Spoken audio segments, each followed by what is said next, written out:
दोस्तों, कहानी की शुरुआत में एक लड़की दिखाई जाती है जो कि एक बेहद होनहार डॉक्टर है जो गरीब बुजुर्गों का फ्री में इलाज करती है। लेकिन दूसरी तरफ उसके अंदर एक ऐसा खूंखार रूप छिपा है जो लोगों की जान लेने से भी पीछे नहीं हटता। सवाल ये है कि एक ही इंसान के अंदर मौजूद ये दो अलग अलग चेहरे आखिर कितने खतरनाक हो सकते हैं। सियांग एक यूनिवर्सिटी स्टूडेंट है और उसे मेडिकल साइंस का जबरदस्त जुनून है। खासकर ह्यूमन ब्रेन उसे बहुत ज्यादा फैसिनेट करता है। फैसिनेट यानी बहुत आकर्षित करना। और ऊपर से उसके माता पिता भी नहीं है और पैसे की भी कोई खास मदद नहीं है। फिर भी वह अपनी पढ़ाई छोड़ने के बजाय भारी कर्ज लेने को तैयार हो जाती है क्योंकि उसका सबसे बड़ा सपना कोरिया के मशहूर ब्रेन ट्यूमर स्पेशलिस्ट प्रोफेसर डियोकी से सीखना है। दिन रात मेहनत करने के बाद सियांग आखिरकार एक होनहार स्टूडेंट के तौर पर यूनिवर्सिटी में एडमिशन ले लेती है। उसकी इच्छा भी पूरी हो जाती है और उसे प्रोफेसर डियोकी के साथ सीखने का मौका मिलता है। पहली मुलाकात में ही सियांग प्रोफेसर के सामने अपनी मेडिकल नॉलेज दिखाती है। साथ ही वह उनसे कहती है कि वह अपना पूरा जीवन मेडिकल फील्ड को दे चुकी है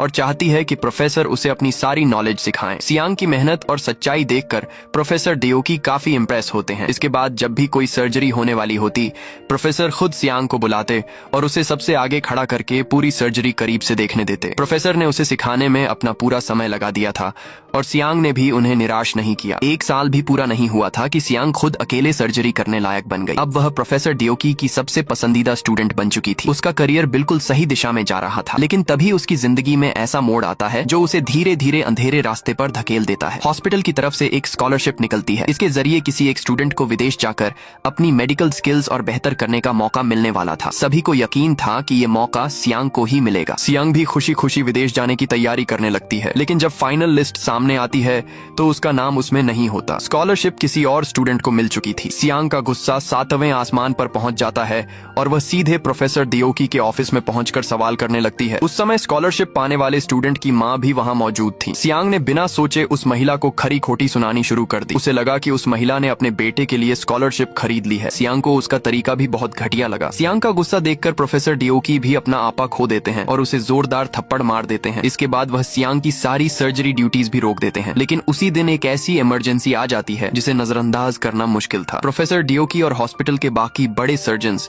किसी मीटिंग के लिए बाहर गए हुए थे। तभी एक कार एक्सीडेंट का पेशेंट हॉस्पिटल लाया जाता है जिसे तुरंत ब्रेन सर्जरी की जरूरत थी। पेशेंट की हालत बहुत गंभीर थी। समय बिल्कुल नहीं था। इसलिए सियांग मजबूरी में स्कैल्पेल उठाती है और खुद सर्जरी शुरू कर देती है। तभी प्रोफेसर डियोकी वापस आ जाते हैं और सियांग को ऑपरेशन करते देखकर उनका गुस्सा और बढ़ जाता है। वह उसे तुरंत स्कैल्पेल नीचे रखने और वहां से निकलने का आदेश देते हैं। सियांग शांत होकर उन्हें बताती है कि उस समय पेशेंट की हालत कैसी थी और उसने सर्जरी क्यों शुरू की। वह प्रोफेसर को अपना पूरा सर्जिकल प्लान भी समझाती है। सियांग का कहना था कि अब पेशेंट की जिम्मेदारी उसकी थी, लेकिन प्रोफेसर डियोकी उसकी एक बात सुनने को तैयार नहीं होते। वह स्टाफ को बुलाकर सियांग को वहां से बाहर निकलवा देते हैं। प्रोफेसर का ये रवैया सियांग को अंदर से तोड़ देता है। गुस्से में सियांग पीछे से एक आईवी ट्यूब उठाती है और प्रोफेसर डियोकी का गला कसने लगती है। अगर वहां मौजूद लोगों ने समय रहते उसे नहीं रोका होता तो प्रोफेसर की जान जा सकती थी। प्रोफेसर डियोकी भी अपना गुस्सा नहीं रोक पाते और सबके सामने सियांग को जोरदार थप्पड़ मारते हैं। सियांग जमीन पर गिर जाती है, लेकिन वो थप्पड़ सिर्फ उसके चेहरे पर नहीं लगा था बल्कि उसका पूरा सेल्फ रिस्पेक्ट टूट चुका था। इसके बाद प्रोफेसर डियोकी सियांग का मेडिकल लाइसेंस भी कैंसिल करवा देते हैं। ये फैसला सियांग के लिए सबसे बड़ा झटका था। अब वह जिंदगी भर ऑपरेटिंग रूम में जाकर सर्जरी नहीं कर सकती थी। जिस लड़की के लिए सर्जरी ही उसकी पूरी जिंदगी थी, उसके लिए ये किसी सजा से कम नहीं था। वह बारिश में घुटनों के बल बैठकर प्रोफेसर से माफी मांगती है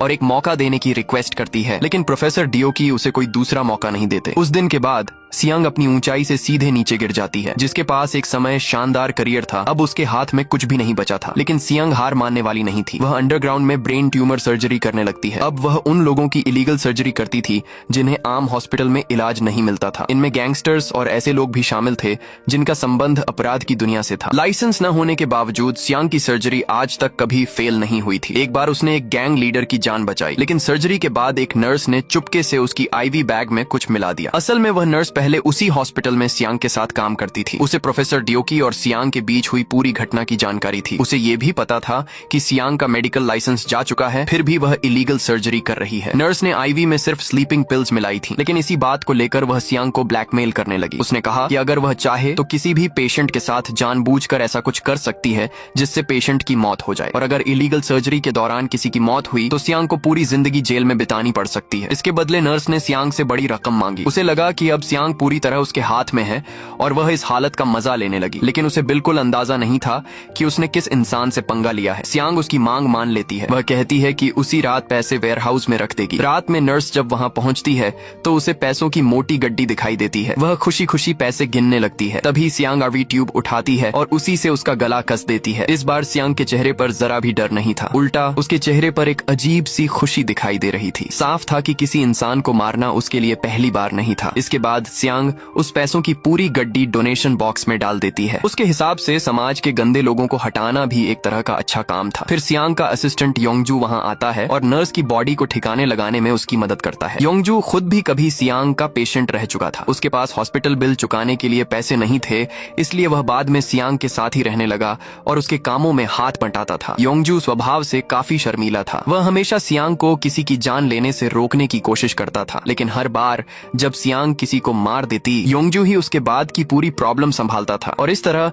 इलीगल सर्जरी करने के साथ साथ सियांग की एक और खतरनाक जिंदगी भी चल रही थी। सियांग ने इलीगल सर्जरी के साथ साथ एक छोटा सा लीगल क्लिनिक भी खोल रखा था। वहाँ वह अक्सर बुजुर्गों का फ्री में चेकअप करती थी। आसपास के लोगों की नजर में सियांग एक खूबसूरत और बहुत नेक लड़की थी। किसी को भी उसके खतरनाक दूसरे चेहरे के बारे में जरा भी अंदाजा नहीं था। इसी वजह से पास वाले रेस्टोरेंट में काम करने वाले एक बदमाश की नजर भी सियांग पर पड़ गई। वह हाल ही में जेल से बाहर आया था और उसके पैर में इलेक्ट्रॉनिक एंकल ब्रेसलेट लगा हुआ था। वहाँ से गुजर रहे एक पुलिस ऑफिसर ने उसे देखा और सियांग को सावधान रहने की सलाह दी, लेकिन कुछ ही समय बाद वही बदमाश सियांग के क्लिनिक में आ पहुंचा। वह उससे बदतमीजी करने लगा और जानबूझकर ताने मारने लगा। इतना ही नहीं, उसने सियांग को सोल के एक बार में साथ चलने के लिए भी कहा। सियांग ने उसकी किसी बात का जवाब नहीं दिया। वह बस चुपचाप उसे देखती रही। असल में ये आदमी सिर्फ लड़कियों पर गलत नजर रखने वाला नहीं था, बल्कि अपनी ही बहन के साथ भी अक्सर बुरा बर्ताव करता था। समय के साथ उसका घमंड और बढ़ता जा रहा था। रात में तो वह शराब पीकर सियांग के घर की खिड़की तक पहुंच गया और उसे गंदी नजरों से देखने लगा। अब सियांग से ये सब और बर्दाश्त नहीं हुआ। उसके दिमाग में उसी वक्त उस बदमाश को खत्म करने का प्लान बनना शुरू हो गया। अगले दिन सियांग खुद उसकी बहन के छोटे से रेस्टोरेंट में पहुंचती है। वहाँ वह चुपचाप उस बदमाश को गौर से देखने लगती है, लेकिन उसे जरा भी अंदाजा नहीं था कि वह खुद मुसीबत के बेहद करीब पहुंच चुका है। सियांग उसे ऐसी नजरों से देख रही थी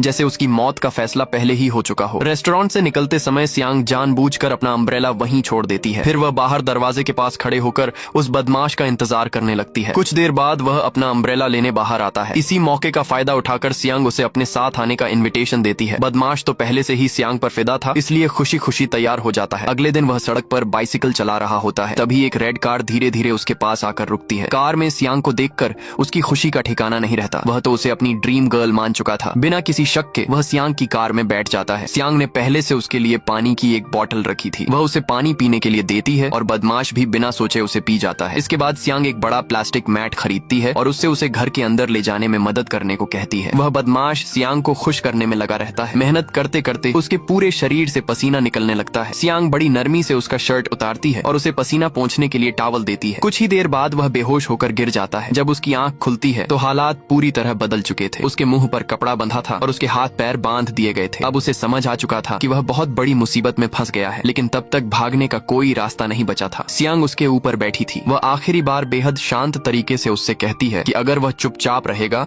तो उसे ज्यादा तकलीफ नहीं होगी। इसके बाद सियांग एक नाइफ निकालती है और बिना हिचकिचाए उसके गले पर वार कर देती है। बदमाश खून से लथपथ होकर छटपटाने लगता है। उसकी हालत देखकर सियांग के चेहरे पर एक खतरनाक मुस्कान आ जाती है। ऑपरेटिंग रूम में किसी की जान बचाने से सियांग को जो सेटिस्फेक्शन मिलता था, उससे भी ज्यादा उसे किसी की जान लेने में मजा आने लगा था। उधर योंगजू तुरंत वहां पहुंचता है और पूरे कमरे में फैले खून के निशान साफ करने लगता है। इसके बाद वह बदमाश के सभी पर्सनल डॉक्यूमेंट्स जला देता है। सियांग उसकी बॉडी को जंगल में ले जाती है, वहां एक गड्ढा खोदती है और उसे अंदर दफना देती है। दोनों के बीच इतनी अच्छी अंडरस्टैंडिंग थी कि पूरा काम आसानी से हो जाता है। बदमाश के गायब होने के बाद आसपास का इलाका फिर से पहले जैसा शांत हो जाता है। सियांग को लगता है कि उसने एक बुरे इंसान को हटाकर अच्छा ही किया है। इससे उसके मन को भी थोड़ा सुकून मिलता है, लेकिन उसकी ये शांति ज्यादा समय तक नहीं टिकती। कुछ ही समय बाद एक ऐसा इंसान उसके सामने आ जाता है जिसे सियांग अपनी जिंदगी में दोबारा कभी नहीं देखना चाहती थी। वह था प्रोफेसर डिओकी। जिस प्रोफेसर को सियांग कभी अपना सबसे बड़ा मेंटर मानती थी, वही अब बिल्कुल बदला हुआ नजर आ रहा था। पहले जैसा घमंड अब उसके चेहरे पर नहीं था। वह सियांग की पसंद का केक भी लेकर आया था। इस बार प्रोफेसर डिओकी डियोकी खुद सियांग से मदद मांगने आया था। पता चलता है कि प्रोफेसर को भी ब्रेन कैंसर है। अच्छी बात यह थी कि कैंसर अभी शुरुआती स्टेज में था, लेकिन ट्यूमर ऐसी जगह पर था जहां सर्जरी करना बेहद मुश्किल था। प्रोफेसर जानता था कि ये ऑपरेशन सिर्फ सियांग ही सही तरीके से कर सकती है। असल में प्रोफेसर काफी समय से उसकी हर सर्जरी पर नजर रख रहा था। उसने देखा था कि लाइसेंस चले जाने के बाद भी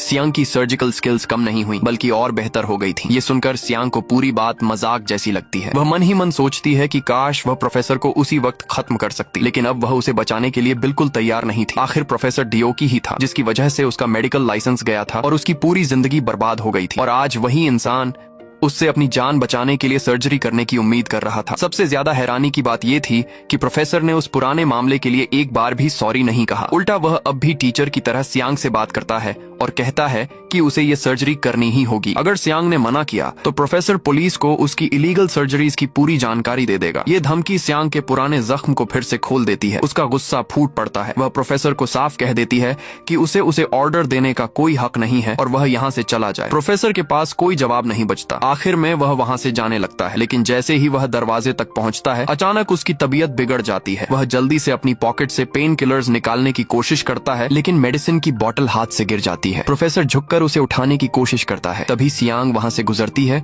और जानबूझकर उस बोतल को पैर से दूर कर देती है। जिस इंसान के सामने सियांग कभी बारिश में घुटनों के बल बैठकर माफी मांग रही थी, वही आज उसके पैरों के पास बेबस पड़ा था। लेकिन इस बार सियांग के अंदर उसके लिए जरा भी दया नहीं थी। वह प्रोफेसर डियोकी की कीमती मेडिसिन टैबलेट्स को बेरहमी से कुचल देती है, फिर उसे बार बार पैर से हटाती है और जोर जोर से हंसती है। 10 साल से ज्यादा समय से उसके अंदर दबा गुस्सा जैसे आज बाहर निकल रहा था। सियांग को ये सब करके बेहद सुकून मिल रहा था। तभी योंगजू वहाँ पहुँचता है और उसे रोक देता है। दूसरी तरफ प्रोफेसर डियोकी दर्द के कारण बेहोश हो जाता है। अच्छी बात ये थी कि योंगजू पहले ही एम्बुलेंस बुला चुका था। अगर वह समय पर नहीं आता तो प्रोफेसर की जान शायद सियांग के घर के बाहर ही चली जाती। लेकिन सियांग को अभी पता नहीं था कि प्रोफेसर को उस दिन न बचाने का फैसला आगे चलकर उसके लिए कितनी बड़ी प्रॉब्लम खड़ी करने वाला है। कुछ समय बाद सियांग का क्लिनिक अचानक सील कर दिया जाता है। ये देखकर वह गुस्से में फोन उठाती है और प्रोफेसर डियोकी से बात करती है। इस बार प्रोफेसर कोई बात छिपाता नहीं। वह सीधे कहता है कि अगर सियांग अपना क्लिनिक दोबारा खुलवाना चाहती है तो उसे बुसान आकर उससे मिलना होगा। सियांग अपना गुस्सा कंट्रोल करती है। अब वह खुद देखना चाहती थी कि प्रोफेसर आखिर उससे क्या चाहता है। उधर प्रोफेसर डियोकी बुसान पहुंच चुका था, जहां मेडिकल वर्ल्ड की सबसे बड़ी और प्रतिष्ठित अवार्ड सेरेमनी होने वाली थी। डियोकी लगातार 9 साल से एक बेहतरीन डॉक्टर रहा था, इसीलिए इस साल भी सबसे बड़ा मेडिकल अवार्ड उसी को मिलने की उम्मीद थी। पूरे समारोह में हर किसी की नजर उसी पर थी, लेकिन जितनी ज्यादा उसकी तारीफ हो रही थी उतना ही सियांग के अंदर गुस्सा बढ़ता जा रहा था। एक दिन बाथरूम जाते समय सियांग ने कुछ डॉक्टर्स की बातचीत सुन ली। तभी उसे पता चला कि इस अवार्ड सेरेमनी की स्पॉन्सर चेयरवुमन इचिदा है। दरअसल इचिदा का बेटा ब्रेन ट्यूमर से जूझ रहा था। बच्चा बहुत छोटा था, इसलिए कोई डॉक्टर उसकी सर्जरी करने की हिम्मत नहीं कर रहा था। अब सिर्फ प्रोफेसर डियोकी ही उसे बचा सकता था। यह सुनकर सियांग के चेहरे पर एक अलग ही खुशी आ गई, क्योंकि उसे प्रोफेसर डियोकी से बदला लेने का मौका दिखाई दे रहा था। कुछ समय बाद सियांग की मुलाकात चेयरवुमन इचिदा से हुई। दोनों पहले प्रोफेसर डियोकी के जरिए मिल चुके थे। सियांग ने बिना समय गंवाए उसे एक वीडियो दिखाया। उसमें एक ऐसे ही पेशेंट की सर्जरी थी जिसे सियांग ने खुद किया था। वह बच्चा भी इचिदा के बेटे से सिर्फ 2 साल बड़ा था। उस समय कई बड़े हॉस्पिटल्स ने उसका इलाज करने से मना कर दिया था, लेकिन सियांग की सर्जरी के बाद वह आज बिल्कुल ठीक था। सियांग ने कहा कि वह इचिदा के बेटे को भी बचा सकती है। उसकी बात और उसका सर्जरी प्लान देखकर चेयरवुमन काफी प्रभावित हुई। उसने पूछा कि बदले में सियांग को क्या चाहिए, लेकिन सियांग ने पैसे लेने से साफ मना कर दिया। उसकी सिर्फ एक मांग थी कि इस साल प्रोफेसर डियोकी को सबसे बड़ा अवार्ड न दिया जाए। वह चाहती थी कि डियोकी सबके सामने हार जाए। ये सुनते ही चेयरवुमन इचिदा भड़क गई और उसने सियांग को बाहर जाने के लिए कह दिया। अगले दिन भी सियांग ने हार नहीं मानी और दोबारा उससे मिलने पहुंच गई। इचिदा ने कहा कि जो इंसान अपने ही टीचर की इज्जत नहीं करता वह अच्छा इंसान नहीं हो सकता, इसलिए वह अपने बेटे की जान ऐसे डॉक्टर के हाथ में नहीं दे सकती। सियांग को लगा कि उसका पूरा प्लान खत्म हो गया, लेकिन उसी रात कहानी ने अचानक पलटी खाई। चेयरवुमन इचिदा खुद सियांग के पास पहुंची। इस बार उसका रवैया पूरी तरह बदल चुका था। उसने सियांग को सर्जरी करने की इजाजत दे दी, लेकिन साफ चेतावनी दी कि अगर सर्जरी नाकाम हुई तो उसे इसकी भारी कीमत चुकानी पड़ेगी। सियांग को समझ नहीं आया कि इतनी जल्दी सब कैसे बदल गया। फिर उसने अपना सामान तैयार किया और इचिदा के प्राइवेट प्लेन से जापान के लिए निकल गई। वहाँ पहुँचते ही ऑपरेटिंग रूम तैयार था। सियांग ने भी गंभीर हालत में पड़े बच्चे से कॉन्फिडेंस के साथ बात की और सर्जरी शुरू कर दी। उधर उसी समय मेडिकल अवार्ड सेरेमनी भी शुरू हो चुका था। शुरुआत में सब कुछ सामान्य चल रहा था, लेकिन सर्जरी के दौरान अचानक हालात बिगड़ते नजर आए। सियांग के चेहरे पर खून के छींटे आ गए और आसपास मौजूद डॉक्टर्स घबरा गए। एक डॉक्टर ने उससे कहा कि पहले पेशेंट की चोट को संभालकर उसे इंटेंसिव केयर यूनिट में ले जाना चाहिए, लेकिन सियांग ने किसी की बात नहीं सुनी। उसका पूरा ध्यान सिर्फ सर्जरी पर था। हर कोई परेशान था। तभी चेयरवुमन इचिदा भी ऑपरेटिंग रूम में पहुंच गई। अंदर का नजारा देखकर उसके होश उड़ गए। उसे डर था कि अगर सर्जरी नाकाम हुई तो उसका बेटा शायद दोबारा होश में न आए, लेकिन सियांग बिल्कुल शांत थी। आसपास चाहे जितनी भी परेशानी हो, उसके हाथ सर्जरी से नहीं रुके। वह हर पल को ध्यान में रखकर काम करती रही। इधर अवार्ड सेरेमनी में भी बड़ा बदलाव हो चुका था। सबको उम्मीद थी कि प्रोफेसर डियोकी ही अवार्ड जीतेगा, लेकिन अचानक उसका नाम हटा दिया गया। अवार्ड एक ऐसे डॉक्टर को दे दिया गया जिसकी तुलना डियोकी से भी नहीं की जा सकती थी। पूरे हॉल में सन्नाटा छा गया। किसी को समझ नहीं आया कि इतना बड़ा बदलाव कैसे हो गया। तभी प्रोफेसर डियोकी ने खुद तालियां बजानी शुरू कर दी, जिससे माहौल थोड़ा सामान्य हुआ। कुछ समय बाद सियांग जापान से वापस लौटी। उसके चेहरे पर साफ घमंड था, क्योंकि सर्जरी सफल हो चुकी थी। वह खास तौर पर डियोकी का रिएक्शन देखने आई थी। उसे उम्मीद थी कि डियोकी गुस्सा करेगा या उसे डांटेगा, लेकिन डियोकी बिल्कुल शांत रहा। यह देखकर सियांग को काफी निराशा हुई, लेकिन सियांग को अभी एक बड़ी बात नहीं पता थी। चेयरवुमन इचिदा के बेटे की सर्जरी सफल होने के पीछे खुद प्रोफेसर डियोकी का भी हाथ था। एक दिन पहले पार्टी में इचिदा ने डियोकी से साफ पूछा था कि क्या सियांग पर भरोसा किया जा सकता है। डियोकी जानता था कि सियांग की वजह से उसका अवार्ड खतरे में पड़ सकता है, फिर भी उसने इचिदा से कहा कि उसे सियांग पर भरोसा करना चाहिए। उसने बताया कि जितने स्टूडेंट्स को उसने ट्रेन किया था, उनमें सिर्फ सियांग के अंदर ऐसी नेचुरल स्किल थी। वह सच में एक जीनियस थी, इसलिए अगर किसी के पास उस बच्चे को बचाने का मौका था तो वह सियांग ही थी। डियोकी की बातों से चेयरवुमन इचिदा की सारी शंका दूर हो गई और उसने सियांग को सर्जरी करने देने का फैसला किया। इस सफल सर्जरी के बाद डियोकी को भी यकीन हो गया कि उसकी अपनी सर्जरी के लिए सियांग की जरूरत पड़ेगी। लेकिन इसी बीच सियांग की पुरानी परेशानी फिर सामने आ गई। उसकी इलीगल सर्जरीज की खबर पुलिस तक पहुंच गई थी। सियांग और पेशेंट्स के बीच एक मिडलमैन काम करता था। वह खुद पैसे कमाता था और अपनी सुरक्षा के लिए पुलिस को भी इन्फॉर्मेशन देता था। इसी मिडलमैन की वजह से गैंग लीडर पर की गई सियांग की सर्जरी का वीडियो बाहर आ गया। पुलिस वह वीडियो लेकर प्रोफेसर डियोकी के पास पहुंची और उससे उस डॉक्टर की पहचान करने में मदद मांगी। डियोकी ने वीडियो देखते ही सियांग को पहचान लिया, लेकिन उसने पुलिस को सच नहीं बताया। फिर भी पुलिस ने इलीगल सर्जरी वाली जगह का पता लगा लिया। प्रोफेसर डियोकी के पुराने दोस्त कैप्टन यांग ने उसे भी वहां बुलाया ताकि वह इन्वेस्टिगेशन में मदद कर सके। हालांकि जगह को अच्छी तरह साफ कर दिया गया था, फिर भी पुलिस डॉग को पीछे की पहाड़ी पर कुछ सुराग मिल गया। पुलिस ने वहां की डीली मिट्टी हटाई और एक प्लास्टिक में लिपटा शव मिला। वह उसी नर्स का था जिसने पहले सियांग को धमकी देने की कोशिश की थी। प्रोफेसर डियोकी को यह देखकर जैसे सब कुछ समझ आने लगा। वह पहले ही सियांग के खतरनाक रूप को देख चुका था और अब सियांग भी उसी क्राइम सीन पर मौजूद थी। हैरानी की बात यह थी कि वह बिल्कुल शांत खड़ी थी और पास मौजूद पुलिस डॉग को देखकर ऐसे व्यवहार कर रही थी जैसे उसे किसी बात की चिंता ही न हो। पुलिस वालों को भी हैरानी हुई कि वह डॉग सियांग के साथ इतना फ्रेंडली क्यों था। सियांग ने बिल्कुल बेफिक्र अंदाज में कहा कि शायद उस पुलिस डॉग को जानवरों से प्यार है, इसलिए वह उसके साथ इतना फ्रेंडली था। लेकिन प्रोफेसर डियोकी ने तुरंत सियांग को एक तरफ बुलाया और उसे जमकर डांट दिया। उसने कहा कि वह पागलों की तरह लोगों को मारती घूम रही है। अगर पुलिस ने उसे अभी पकड़ लिया तो डियोकी की सर्जरी भी नहीं हो पाएगी। लेकिन सियांग ने उसकी बात का गलत मतलब निकाल लिया। उसे लगा कि डियोकी अवार्ड सेरेमनी खराब करने का बदला लेने के लिए पुलिस के साथ मिल गया है। इससे सियांग और ज्यादा गुस्सा हो गई। दोनों की मुलाकात बिना किसी अच्छे नतीजे के खत्म हुई, लेकिन क्राइम स्क्वाड के कैप्टन यांग ने उन्हें साथ देख लिया। उसने सियांग को प्रोफेसर डियोकी की पुरानी स्टूडेंट के रूप में पहचान लिया। हालांकि उस वक्त उसने इस बात को ज्यादा गंभीरता से नहीं लिया। लेकिन कुछ ही समय बाद केस में नया मोड़ आ गया। जांच के दौरान नर्स के कपड़ों से डॉग के बाल मिले। अभी यह पता नहीं चल पाया था कि वह किस नस्ल के डॉग के बाल हैं। विक्टिम के पास खुद कोई डॉग नहीं था, इसलिए फोरेंसिक्स को शक हुआ कि ये बाल शायद किलर के डॉग के हो सकते हैं। एक यंग पुलिस ऑफिसर ने यह जानकारी डियोकी के साथ भी शेयर कर दी। उसी रात डियोकी ने उस ऑफिसर को अपने साथ बाहर आने के लिए कहा। डियोकी ने पहले ही दरवाजे के हैंडल पर कुछ लगा रखा था। फिर मौका मिलते ही उसने ऑफिसर को एक हैंडकरचिफ दे दिया। ऑफिसर ने भी अपने शक के बारे में डियोकी को बताया। उसने कहा कि जिस महिला से वे पहले मिले थे वह डियोकी की स्टूडेंट रह चुकी है। अब उन्हें यह भी पता चला था कि विक्टिम के पास कोई डॉग नहीं था, इसलिए हो सकता है कि ये बाल किलर के डॉग के हों। इत्तेफाक से डियोकी की उसी स्टूडेंट के पास भी इसी तरह का डॉग था, लेकिन अगले ही पल वह ऑफिसर बेहोश हो गया। अब प्रोफेसर डियोकी का असली चेहरा सामने आता है। बाहर से वह जितना शांत और अच्छा डॉक्टर दिखता था, अंदर से वह सियांग से भी ज्यादा खतरनाक था। लोगों को मारने का यह उसके लिए कोई पहला मामला नहीं था। एक बार सर्जरी के दौरान उसने अपने एक ऐसे दोस्त को खत्म करने की कोशिश की थी जिससे वह नफरत करता था, लेकिन सियांग को उसकी हरकत का पता चल गया था। वह नहीं चाहती थी कि डियोकी का मेडिकल करियर बर्बाद हो, इसलिए उसने जानबूझकर उसे घायल कर दिया और उसके हाथ से वह नाइफ हटा दी। इसके बाद सियांग ने नया स्कैल्पल संभाला और सर्जरी को सही तरीके से पूरा किया। सियांग चाहती थी कि वह डियोकी को यह बात बताए, लेकिन उस घटना के बाद दोनों के बीच दूरी और बढ़ गई। डियोकी के लिए यह बहुत शर्म की बात थी कि उसकी सबसे प्यारी स्टूडेंट ने उसकी असली हरकत देख ली थी, इसलिए वह हर तरह से सियांग को अपने से दूर करना चाहता था। लेकिन वह दोस्त भी ज्यादा समय तक नहीं बच सका। हॉस्पिटल से बाहर आने के बाद डियोकी ने फिर उसे अपना निशाना बनाया। उसने उसकी हालत का फायदा उठाकर उसे गंभीर रूप से घायल कर दिया। डियोकी ने यह सब इतनी सफाई से किया कि उसका दोस्त भी समझ नहीं पाया कि उसके साथ क्या हो रहा है। डियोकी ने बड़ी शांति से उसे एक टिश्यू दिया और कहा कि इसे रखो ताकि खून बाहर न फैले। उसका दोस्त इस बात से पूरी तरह हैरान रह गया और डर कर कार से बाहर निकल गया। भागते हुए वह एक क्लिफ से नीचे गिर गया और उसकी मौत हो गई। डियोकी बस खड़ा होकर उसे ठंडे चेहरे से देखता रहा। बाद में उसका शरीर जंगली कुत्तों के बीच मिला। तब साफ हो गया कि सियांग को मारने की आदत जिस इंसान ने सिखाई थी वह खुद भी किसी से कम खतरनाक नहीं था। जब डियोकी छोटा था तब वह भी सियांग जैसा ही था। उसे इंसानी दिमाग के बारे में जानने की इतनी ज्यादा धुन थी कि वह हर चीज भूल जाता था। जब उसके सामने किसी का खुला हुआ दिमाग आता और उसमें खून दिखाई देता तो उसके चेहरे पर खुद ब खुद एक अजीब सा जोश आ जाता था। इसलिए जब डियोकी ने सियांग को देखा तो उसे अपने पुराने दिनों की याद आ गई। असल में वह सियांग को इसलिए दूर करना चाहता था क्योंकि उसे अपने ही पुराने रूप का सामना करने में परेशानी होती थी। कुछ समय बाद उस युवा पुलिस ऑफिसर के गायब होने की बात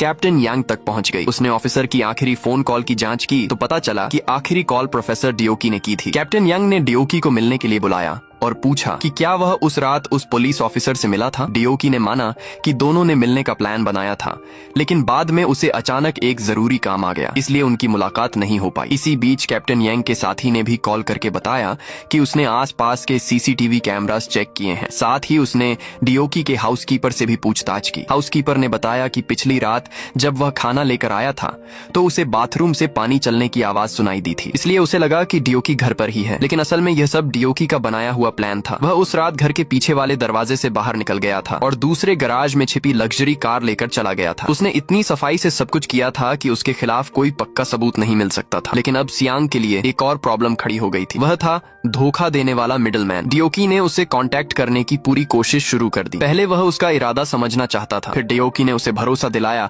कि अगर वह उसके साथ काम करेगा तो उसे निराश नहीं होना पड़ेगा। डियोकी के बड़े ऑफर को सुनकर मिडलमैन तुरंत मिलने के लिए तैयार हो गया। मुलाकात में डियोकी ने बताया कि उसके पास एक बहुत बड़ा क्लाइंट है जिसे सीक्रेट सर्जरी की जरूरत है। वह चाहता था कि मिडलमैन सियांग को ढूंढकर उसके साथ काम करने के लिए राजी करे। बदले में उसे काफी मोटी रकम मिलने वाली थी। यह सुनकर मिडलमैन लालच में आ गया। जब पुलिस ने उससे दोबारा पूछताछ की तो वह सच छिपाने लगा। साफ था कि फिलहाल वह डियोकी का साथ दे रहा था, लेकिन सियांग को पुलिस की नजरों से पूरी तरह बचाने के लिए डियोकी ने एक ऐसा कदम उठाया जिसने सब कुछ बदल दिया। उसने सियांग के डॉग केनल में आग लगा दी। वहाँ सियांग के पाले हुए तीनों डॉग्स भी जलकर मर गए। वे तीनों सियांग के लिए सिर्फ पालतू जानवर नहीं थे, इस दुनिया में वही उसके सबसे करीबी थे। सियांग उन्हें अपने फैमिली मेंबर्स की तरह मानती थी। सियांग को समझ ही नहीं आया कि डियोकी ने ऐसा क्यों किया। उसे बहुत गुस्सा आया और उसने तुरंत डियोकी को मिलने के लिए बुलाया। कुछ देर बाद सियांग ने अपनी पिकअप ट्रक से डियोकी की कार को जोर से टक्कर मार दी, लेकिन उसका गुस्सा फिर भी शांत नहीं हुआ। उसने ट्रक पीछे की ओर दोबारा पूरी ताकत से डियोकी की कार में भिड़ा दिया। डियोकी आराम से कार से बाहर निकला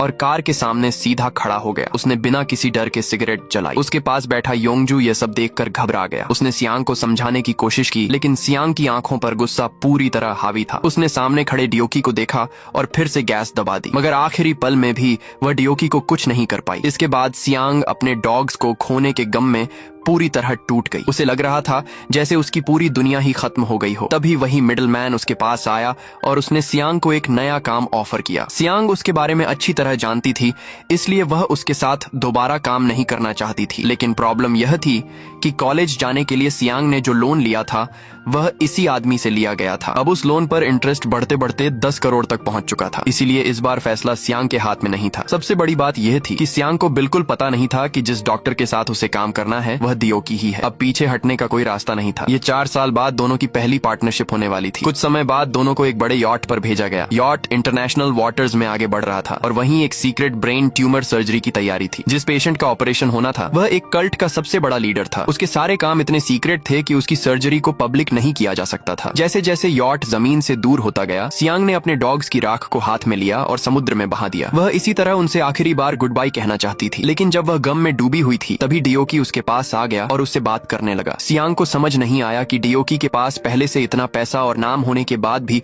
वह ऐसी सीक्रेट सर्जरीज क्यों करता है। इस पर डियोकी ने उसका मजाक उड़ाते हुए कहा कि वह सियांग जैसा नहीं है। सियांग जिस चीज के पीछे भाग रही थी वह डियोकी की चाहत नहीं थी। डियोकी खुद को इंसान से ज्यादा एक साइंटिस्ट मानता था। उसके लिए उन डॉग्स की मौत का कोई मतलब नहीं था। डियोकी की यह बेरुखी सुनकर सियांग अपना गुस्सा रोक नहीं पाई। उसने पास पड़ा अम्ब्रेला उठाया और डियोकी के चेहरे पर जोर से मारना शुरू कर दिया। डियोकी खुद को बचाने की हालत में भी नहीं था। तभी योंगजू दौड़ कर आया और सियांग को रोक लिया। उधर डियोकी की बीमारी लगातार बढ़ रही थी। उसके हाथ पहले से ज्यादा कांपने लगे थे। सर्जरी सही तरीके से करने के लिए उसने अपनी बची हुई आखिरी स्पेशल मेडिसिन की वायल भी खुद को दे दी, लेकिन ऑपरेशन शुरू होते ही उसके हाथ फिर से बुरी तरह कांपने लगे। किस्मत से इससे कोई बड़ी प्रॉब्लम नहीं हुई। सियांग ने डियोकी की हालत देख ली थी। उसे समझ आ गया कि वह पहले जैसा नहीं रहा, इसलिए उसने खुद आगे बढ़कर कहा कि दोनों अपनी पोजीशंस बदल लें, क्योंकि अगर ऑपरेशन के दौरान डियोकी से गलती हुई तो दोनों में से कोई भी उस यॉट से जिंदा वापस नहीं जा पाएगा। लेकिन डियोकी जैसा घमंडी इंसान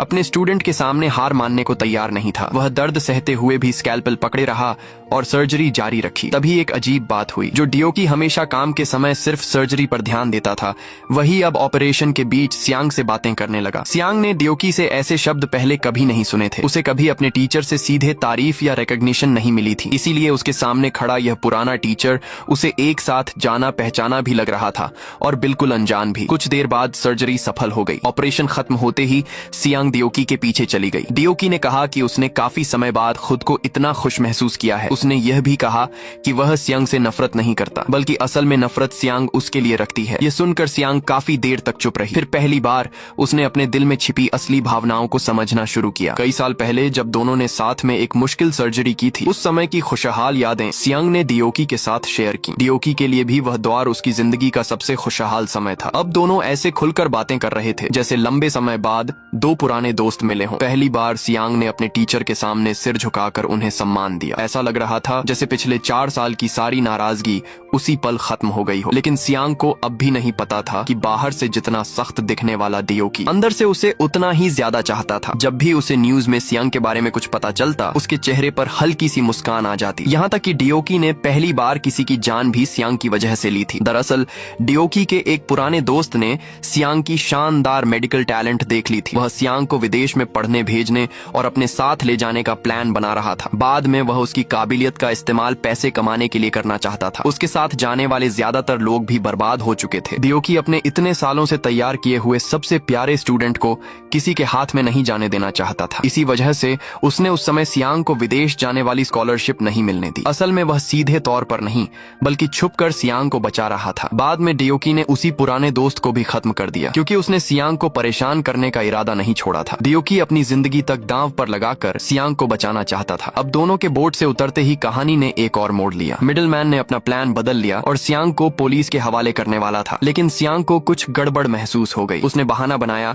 कि उसके सिर में दर्द हो रहा है और योंगजू से मेडिसिन लेने को कहा। मिडिलमैन का ध्यान दूसरी तरफ जाते ही सियांग वहां से निकल गई। जब मिडिलमैन पुलिस के पास पहुंचा तो उसे पता चला कि सियांग गायब है। थोड़ी देर बाद जब दोनों आमने सामने आए तो उसने पूछा कि वह कहां चली गई थी। सियांग ने कहा कि वह बस कुछ खाने बाहर गई थी और अब उससे अकेले में बात करना चाहती है, लेकिन उसके मन में अब कुछ और ही चल रहा था। वह मिडिलमैन को खत्म करने का इरादा बना चुकी थी। इसी बीच उसे अपने पुराने कॉलीग का फोन आया। उसने बताया कि डियोकी का ब्रेन कैंसर अब आखिरी स्टेज में पहुंच चुका है। अगर जल्द सर्जरी नहीं हुई तो वह 1 महीने से ज्यादा नहीं जी पाएगा। सियांग इस बात को समझ भी नहीं पाई थी कि तभी उसके पास से एक जाना पहचाना आदमी गुजर गया। उसने मिडिलमैन को अपने साथ लिया और गली की तरफ चला गया। जब सियांग ने पीछे मुड़कर देखा तो मिडिलमैन की हालत खराब थी और वह ठीक से खड़ा भी नहीं हो पा रहा था। डियोकी उसे वहां से ले जा रहा था। जमीन पर पड़े खून के निशान और अंधेरे में गायब होते दोनों लोगों को देखकर सियांग को पूरी सच्चाई समझ आ गई। जिस टीचर से वह सबसे ज्यादा नफरत करती थी, वही इतने समय से चुपचाप उसकी रक्षा कर रहा था। सियांग के रास्ते में आने वाली सारी बड़ी परेशानियों को डियोकी खुद दूर कर रहा था। पुलिस करीब आ रही थी, इसलिए योंगजू ने जल्दी से सियांग को वहां से हटा लिया। कुछ समय बाद सियांग को डियोकी का एक और मैसेज मिला। उसने उसे एक तय जगह पर जाकर कार की कीज लेने को कहा था। डियोकी ने उसके लिए कार तैयार कर रखी थी, साथ में अलग अलग नंबर प्लेट्स और काफी कैश भी रखा था। उसने सियांग को तुरंत वहां से भाग जाने को कहा, लेकिन अब सियांग को अपनी जिंदगी की कोई परवाह नहीं थी। उसने तय कर लिया कि वह डियोकी की ब्रेन सर्जरी खुद करेगी। उसने अपने दोस्तों से एक ऑपरेटिंग रूम का इंतजाम करवाने को कहा। उसका प्लान था कि सब तैयारी पूरी होने के बाद डियोकी को बताएगी, लेकिन उसे नहीं पता था कि मिडिलमैन की मौत से पुलिस में बहुत बड़ा हंगामा मच चुका है। मिडिलमैन को मारने का तरीका देखकर पुलिस को शक हुआ कि यह काम किसी ऐसे इंसान ने किया है जिसे मेडिकल साइंस की बहुत अच्छी जानकारी है। जांच से उन्हें लगा कि किलर कोई मेडिकल स्टूडेंट या बेहद ट्रेन्ड डॉक्टर हो सकता है। सर्वेलेंस कैमरा में सिर्फ डियोकी की पीठ दिखाई दी थी, इसलिए पुलिस के पास सीधे कोई पक्का सबूत नहीं था। क्राइम स्क्वाड के कैप्टन यांग के लिए मामला और भी मुश्किल था। उसने उस समय डियोकी को साफ तौर पर देखा था, लेकिन उसने ये बात किसी को नहीं बताई। इसके बजाय उसने डियोकी को अकेले मिलने के लिए बुलाया। कैप्टन यांग उससे अपने शक के बारे में जानना चाहता था। उसने पूछा कि मिडलमैन को मारने के पीछे क्या कारण था। साथ ही उसने यह भी पूछा कि क्या हाल की दूसरी घटनाओं के पीछे सियांग का हाथ है। यह सुनकर डियोकी हल्का सा हंसा और उसने इस बात से इनकार भी नहीं किया। वापस आने के बाद कैप्टन यांग ने सर्वेलेंस वीडियो को बार बार देखा। तभी उसकी नजर एक जानी पहचानी लड़की पर पड़ी। उसे समझ आ गया कि यह डियोकी की पुरानी स्टूडेंट सियांग है। अब कैप्टन यांग को कहानी का बड़ा हिस्सा समझ में आने लगा था। कुछ समय बाद उसने सियांग को पुलिस स्टेशन बुलाया। उसने उसकी मेडिकल टैलेंट की तारीफ की, साथ ही कहा कि सियांग के पीछे एक ऐसा टीचर है जो उसे बिना किसी शर्त के बचाता रहा है। कैप्टन यांग ने साफ कहा कि वह एक दिन सियांग को उसके किए की सजा जरूर दिलाएगा। कैप्टन यांग ने लगभग पूरी कहानी जोड़ ली थी, लेकिन उसके पास कोई पक्का सबूत नहीं था, इसलिए उसे सियांग को छोड़ना पड़ा। दूसरी तरफ डियोकी को जल्दी ही पता चल गया कि कैप्टन यांग अब सियांग के पीछे पड़ा है। उसी रात डियोकी ने कैप्टन यांग को अपने सीक्रेट वेयरहाउस में बुलाया। जैसे ही कैप्टन यांग अंदर पहुंचा, उसने चेन से बंद एक बड़ा फ्रीजर देखा। जब उसे खोला गया तो उसके अंदर वही यंग पुलिस ऑफिसर था जिसकी तलाश चल रही थी। वह पूरी तरह जम चुका था। तभी अंधेरे से डियोकी धीरे धीरे सामने आया। अब डियोकी ने खुद सब कुछ कबूल कर लिया। उसने बताया कि मिडलमैन और उस यंग पुलिस ऑफिसर को उसी ने मारा था। नर्स की मौत के पीछे भी वही था। इतना ही नहीं, सियांग की इलीगल सर्जरी का इल्जाम भी उसने अपने ऊपर लेने का फैसला किया था। डियोकी ने कहा कि हॉस्पिटल की नौकरी उसे बहुत बोरिंग लगती थी, इसलिए वह ये सब करके अपनी जिंदगी में कुछ एक्साइटमेंट ढूंढता था। डियोकी ने सियांग को इस पूरे मामले से पूरी तरह अलग रखने का फैसला कर लिया था। वह चाहता था कि सारा इल्जाम उसी के सिर आए। दूसरी तरफ सियांग को आखिरकार एक ऑपरेटिंग रूम मिल गया। उसने तुरंत डियोकी को सर्जरी की तारीख और समय बता दिया, लेकिन तय दिन पर डियोकी वहां नहीं पहुंचा। बाद में डियोकी का एक दोस्त सियांग को बताता है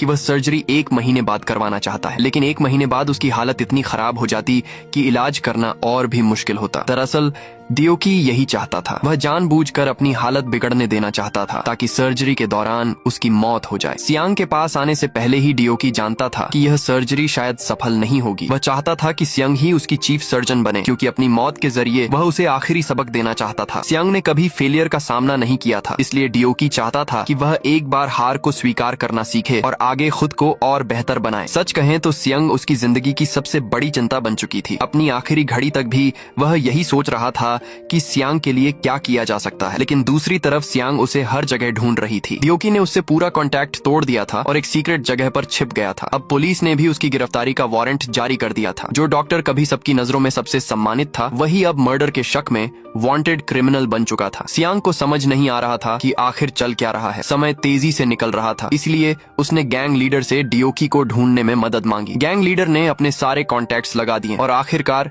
डियोकी की लोकेशन पता कर ली, लेकिन सियांग खुद वहां नहीं गई। उसने गैंग लीडर से कहा कि वह डियोकी को वहां से ले आए। उधर सियांग ने कैप्टन यांग को एक सुनसान जगह पर मिलने के लिए बुलाया। वह जानना चाहती थी कि आखिर असली मामला क्या है। तब कैप्टन यांग ने उसे डियोकी के साथ हुई पूरी डील बता दी। पता चला कि दोनों के बीच वेयरहाउस में एक अग्रीमेंट हुआ था। डियोकी ने जांच करके जान लिया था कि कैप्टन यांग ने कई मर्डर केसेस से काफी पैसा गलत तरीके से लिया था। सियांग ने उसके इन गुनाहों को सामने न लाने की बात मान ली थी, लेकिन बदले में कैप्टन यांग को डियोकी को सारे क्राइम्स की जिम्मेदारी लेने देनी थी और सियांग को हमेशा के लिए छोड़ना था। डियोकी ने कैप्टन यांग से यह भी कहा था कि मरने से पहले वह उसे खुद कॉल करके सरेंडर करेगा। यह सुनकर सियांग ने कैप्टन यांग को साफ धमकी दे दी कि अगर उसने डियोकी को नुकसान पहुंचाने की कोशिश की तो वह उसे चैन से नहीं रहने देगी। अब कैप्टन यांग भी मुश्किल में फंस चुका था, लेकिन जैसे ही सियांग वहां से जाने लगी, कैप्टन यांग ने अचानक अपनी कार उसकी तरफ बढ़ा दी। उसने सियांग को पकड़कर बाहर निकाला और उसके हाथ को कुचलने की कोशिश की। फिर वह उसकी उंगलियों को नुकसान पहुंचाने लगा ताकि वह डियोकी की सर्जरी न कर सके। तभी योंगजू तुरंत कार से बाहर आया और सियांग को बचाने के लिए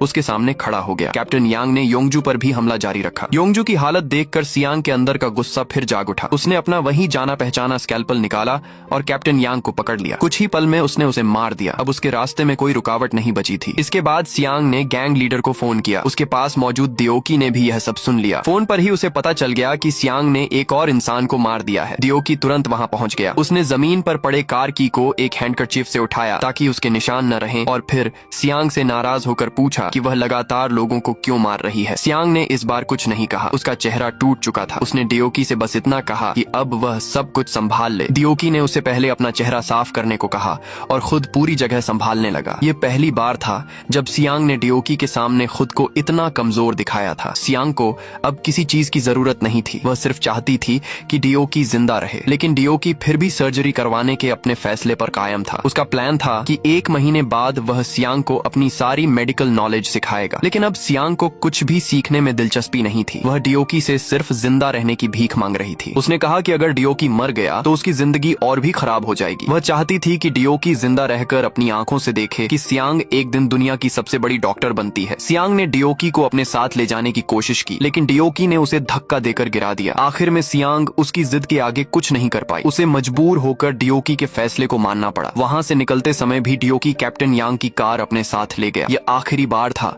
जब उसने सियांग के पीछे से सारी परेशानी साफ की। 1 महीने बाद सियांग का फोन बजा। तय समय के मुताबिक दोनों ऑपरेटिंग रूम में आमने सामने थे। तब तक दियोकी की हालत बहुत खराब हो चुकी थी। उसने बड़ी मुश्किल से सियांग से हाथ मिलाने की कोशिश की, लेकिन सियांग ने उसका हाथ नहीं पकड़ा। वह अब भी अपने फैसले पर पूरी तरह कायम थी। उसे भरोसा था कि यह सर्जरी फेल नहीं होगी और दियोकी ठीक होने के बाद दोनों हाथ मिलाएंगे। समय तेजी से बीतता गया। फिर आधे साल बाद की कहानी सामने आती है। सियांग अभी भी अंडरग्राउंड में इलीगल सर्जरीज कर रही थी, लेकिन इस बार एक चीज बदल चुकी थी। अब वह अकेली नहीं थी। कोई और भी उसके साथ इस अंडरग्राउंड दुनिया में आ चुका था, और शायद यही इस सर्जरी का सबसे बड़ा नतीजा था। सियांग ने भले ही दियोकी को खो दिया हो, लेकिन उसकी दी हुई आखिरी सीख के साथ वह आगे बढ़ती रही। बस दोस्तों, यहीं पर इस मूवी की पूरी कहानी खत्म हो जाती है। उम्मीद है आपको यह कहानी पसंद आई होगी। देखते रहिए, अपना ध्यान रखिए और फिर मिलेंगे एक नई कहानी के साथ।